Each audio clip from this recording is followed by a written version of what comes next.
أليس الله بأحكم الحاكمين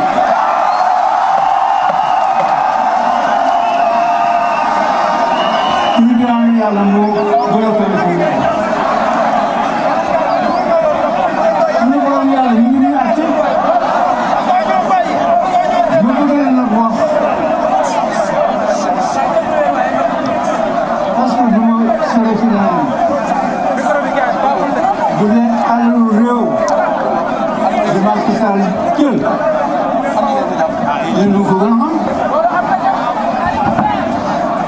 keroog bu ñu waaw sa déclaration de patrimoine da nga ci def ni juróom-ñaari milliards yi si ñu ne président war nañu ko may. da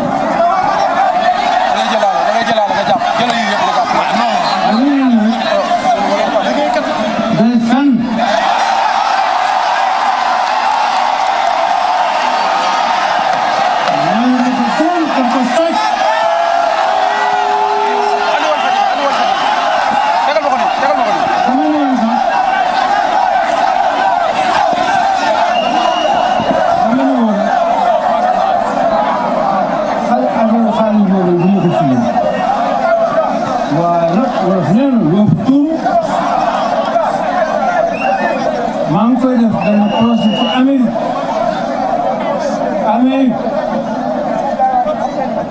parce que xaalis bi mu jël